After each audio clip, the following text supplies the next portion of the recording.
morning. Nagpalang umaga, kayang kabayan. Araw po ng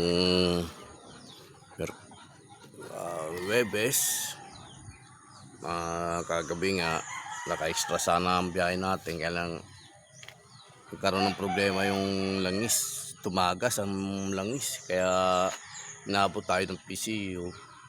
Nagpa-rescue tayo sa anak na may-ari. Ayun, na-rescue naman tayo. Gagawin raw ata ngayon. Tayo naman, yung araw na to, atin mo nang asikasuhin yung ating mga munting manukan, ating kunting mga manok natin, ba hindi ko rin na asikaso. Kaya ito po ang ating mga munting manukan. Ayan.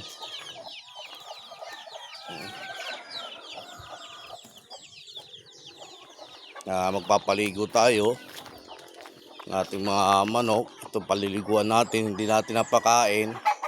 Ito hindi natin napakain yan. Yan. Pupurgahin natin. Pag napaliguan natin, tsaka natin pupurgahin. Wala muna silang kain. Pati itong broodcock na to, paliliguan natin. Tapos yung ibang natin mga manok na dapat paliguan na. Ito. Aray ko. Mamalo ito. Oh. Tapos ito. Yan, paliliguan. May itlog na maliit. Tapos ito. At ang ating mga ibang manok na namamaga yung mata. Samahan niyo po ako sa aking gagawin. Papaligo tayo.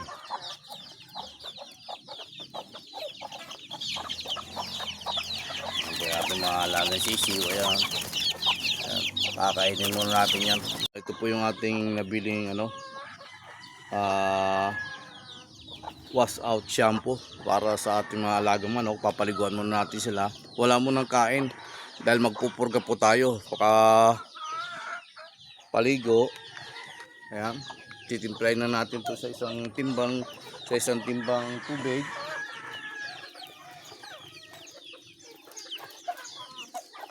Ayan.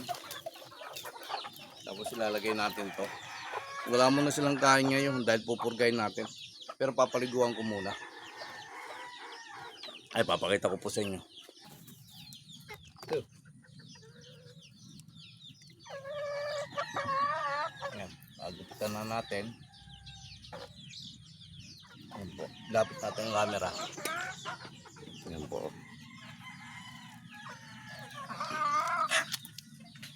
Ayan. Dahil mainit naman ngayon, magpapaligo tayo ng mga manok para ma-preskuhan sila. Tapos tanggal-tanggal rin yung mga kuto nila.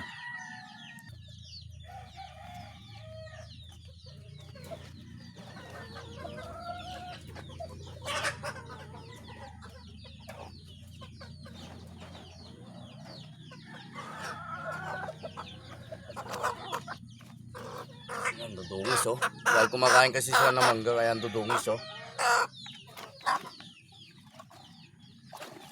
Kaya pinaliguan natin para mapreskuhan, tapos matanggal yung mga hanip-hanip, kuto-kuto na itong ating alaga manok.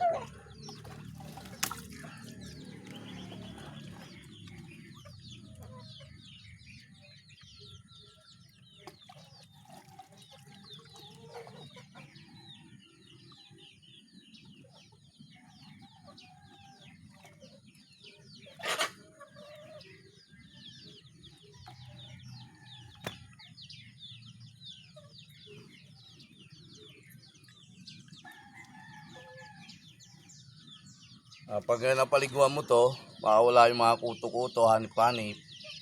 Tapos malilinisan na rin sila. At mapepreskuhan dahil mainit dito minsan sa lugar namin. Minsan maulan, minsan mainit. Pero ngayong panahon na to, mainit. Kaya pinaliguan natin yung ating manok. Tapos pakaligo, ating painumin to ng pamorga para sa mga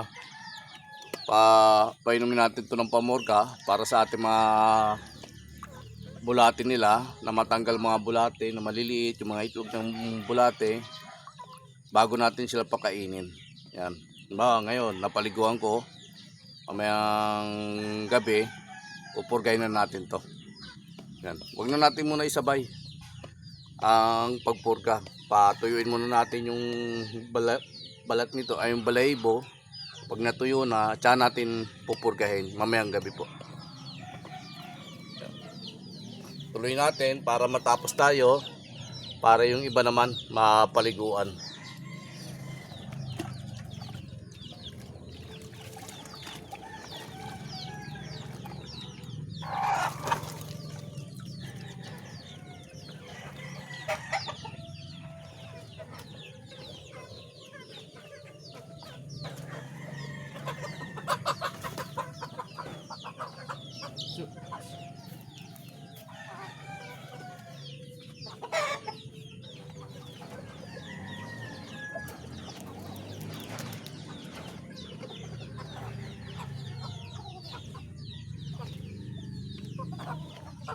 Ayan po. Ito yung malaki na rin. Mga ilang buwan na ito. Mga ilang buwan pa, mangingitlog na rin ito. Galing farm po to sa Aguilar Farm. Ayan. Maganda manok ron. Ayan.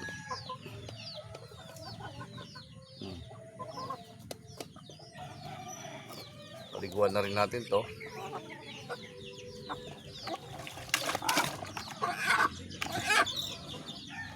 Dahil para matanggal-tanggal na rin yung mga hanip.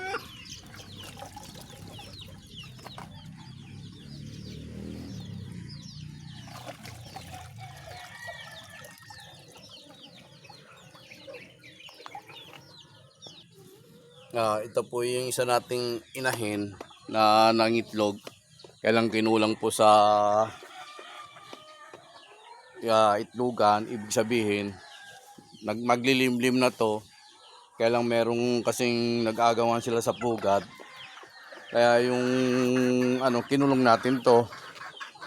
Dito po siya nangingitlog, oh. Yan. Diyan po siya nangingitlog. Yung kapatid niya rin yan. Naglilimlim na rin yan. Inayaan ko na lang muna dyan. Siya. Inayaan ko muna yung itlog niya na malimliman ng kapatid niya. Ayan, oh. Kaya ang gagawin naman natin rito, sa ating manok na to, papaliguan natin. Papaliguan natin to para makalimot po siya na siya ay maglilimlim. Ganun po yung mga manok. Pinapaliguan po yan para tumigil sa paglimlim o mangitlog ulit ng panibago, makarecover ulit. Ayan po. Kaya paliliguan na rin natin to. Ito yung ating isang inahin. Matagal na natin itong inahin rin. Sinauna nating inahin to, hindi po tayo nagpapalit ng inahin. Dahil mga winning line naman po ang mga lahi ng ating mga alagang manok. Ibig sabihin, nagpapanalo po yung mga anak nito. Kaya hindi tayo nagpapalit ng lahi. Nagdadagdag tayo. Gaya ng broodcock, dinagdag natin yon. Kaya yung mga ibang bali apat ang inahin rito na nadagdag. Apat na inahin na nadagdag rito. Hindi ko po inahin rito pero nadagdagan po yung ating inahin, nagdagdag tayo. Pero itong hawak ko, kaya yung pinakita ko sa aking pugad, dating mga inahin ko yon na nagpapanalo winning line. Kaya tuloy po natin ang pagpapaligo sa ating mga alagang manok para mapreskuhan at mawala rin po yung kuto.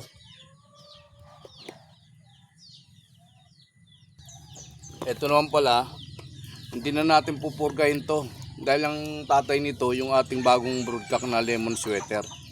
May mga similya pa rin po ito, kaya hindi po natin pupurgahin to. Yung pupurgahin natin yung mga dumalaga na mga ating pinaliguan. Pero ito, hindi natin ito pupurgahin dahil may similya po yun ng ating broodcock. Yan po yung broodcock natin yan.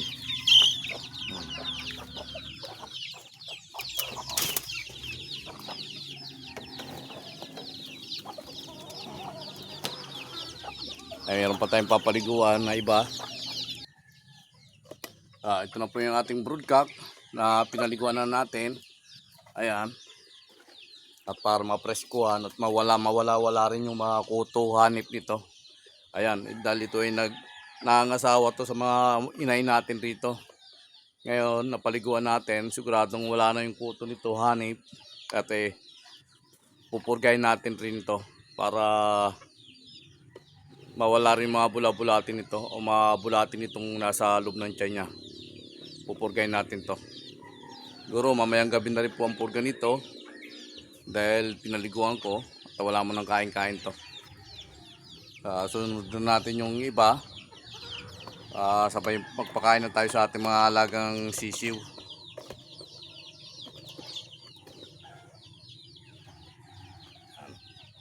Ito po yung ating lemon sweater. Kaya ano to, nanunuka to. Ayan.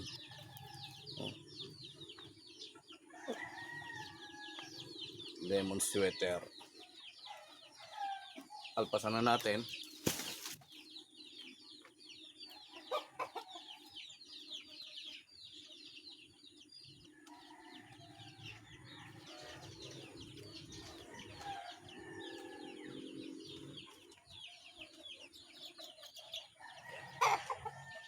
Alpasan na natin. Tapos itong tirang tubig, na pinagpaliguan ng ating mga alagang manok, ating isasabi rito sa gilid-gilid para mawala yung mga hanip-hanip na may nakasiksik rito.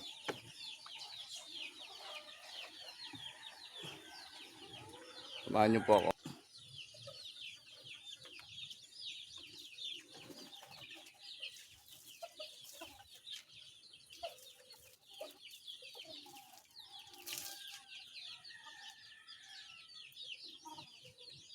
May itlog.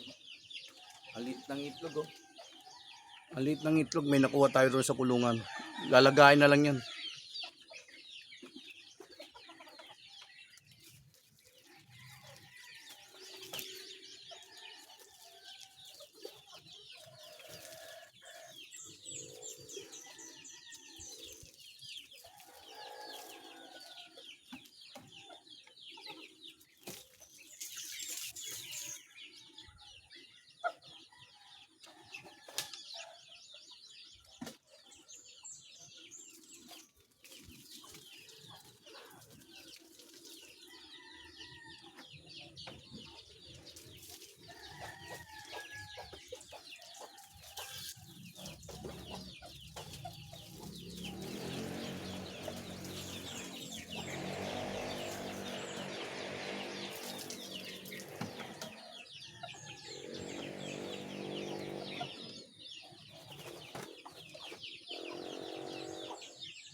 Kuha tayo ng isa pang timbang tubig para yung iba ng lalaki na hindi natin napapaliguan, papaliguan rin natin.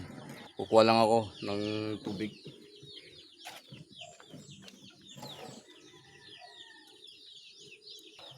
Ito yung galing sa kaibigan ko na binigyan tayo ng isang magandang inahin na galing farm at bumili sila sa farm. Ayan. Yung anak, binigyan tayo ng anak nila. Ito, napalaki natin. Mga ilang linggo pa magpapakasta na rin to. Kaya ang gagawin natin broodcock, yung ating lemon sweater na pinaliguan. Ayan, oh. Ito mo, liit na mukha, oh. Ang bili nila rito, trayo. Ayan. Maliit na mukha, oh. Ito mo. Pinaliguan natin dahil mga ilang linggo magpapakasta na rin to sa broodcock natin. Ayan. Para mawala na rin yung mga hanip-hanip, kuto-kuto At hindi na natin rin pupurgahin to dahil baka magkaroon ng problema dahil hindi pa naman to na kakastahan ng iba. Kaya doon natin pakakastahan sa sa broodcock natin. Ayan. Ibang pogi. Gandang inay, no? Alit na mukha. Alpasan na natin. Yung iba, punta tayo rito.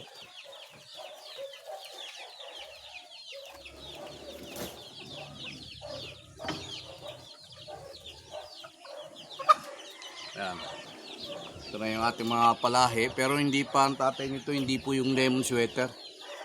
Ang mga dating lahi nito, yung dati kong broodcock. Ayan. Yan po. Papaliguan rin natin to. Napaliguan na natin. Ayan po.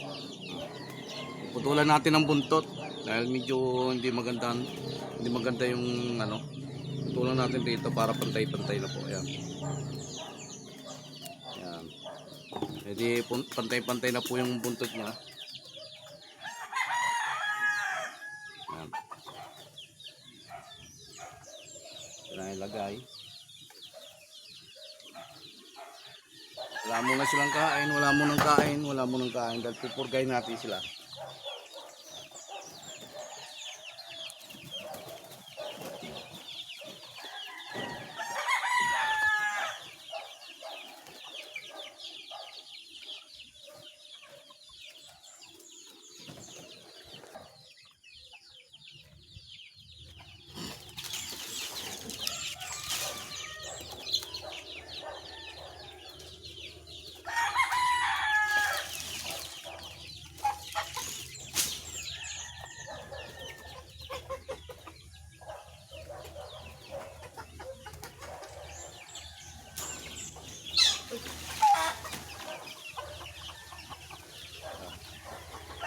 Ito po yung kapatid niya. Ayan, papaliguan rin natin. Ito yung kapatid niya. Oh. Putulan na rin natin ang buntot para pantay-pantay.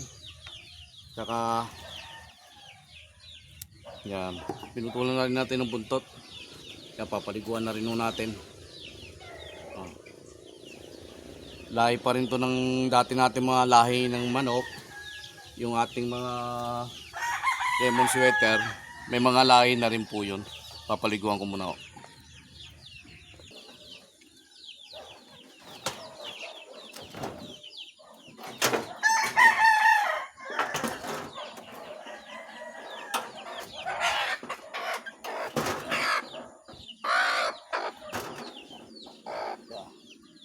May itlog rin po, napakaliit ng itlog. Oh. Malapit na rin pa maglimlim to. Ayan. Dahil pag ginawakan mo, maingay na. Maingay na pag ginawakan mo. Ating papaliguan na rin to para makarecover ulit. Yan. Pero pag napaliguan natin to, ikukulong muna natin at huwag natin pupurgahin dahil may mga similya po ito ng ating lemon sweater natitira. Okay, samahan nyo at papaliguan ko. Ito na po yung huling papaliguan natin ng manok para sa atin naman ay magpapakain na tayo. Paliguan na natin. Napaliguan na natin. Ayan na. Ikukulong na natin dyan sa scratch pane. Yan. Yung lahi ng ating broodcock na lemon sweater. Ayan, kumakain sila. Ayan. Ito yun. Napakain na natin, wala pang tubig. Yan. Sarado na natin. Tapos ito, lahi na rin po ng lemon sweater yan. Ayan. Ng ating broodcock. Yan. Lahi na rin po ito ng lemon sweater. Kaya doon nga mata, may in-order tayong gamot. Kahapon, dumating. Ayan. Kaya walang tao rito sa bahay. At ako naman bumiyahe. Baka ngayon ang balik nun. Eksakto ng pagbiyahe natin kahapon. Yun nga, nasira naman ng jeep. Tumagas ang gas. Yung langis. Buti na lang. Napansin natin.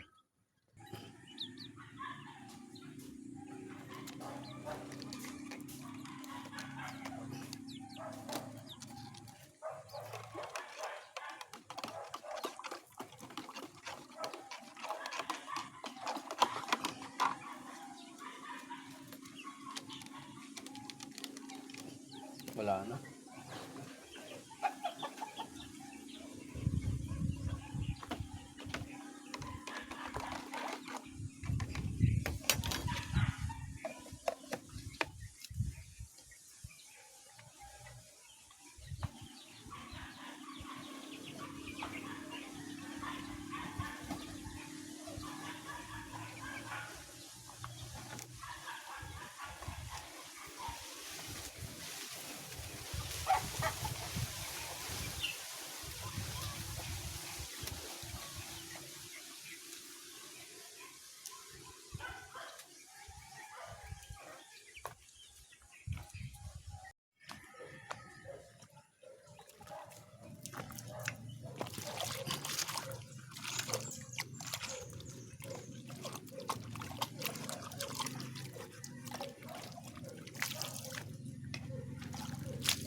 Tapos naman po tayo sa isang araw natin na gawain sa ating alagang mga manok.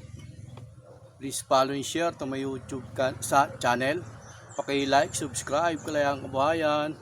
Go, go, let's go. Pinagpalang umaga, Kalayaan Kabuhayan.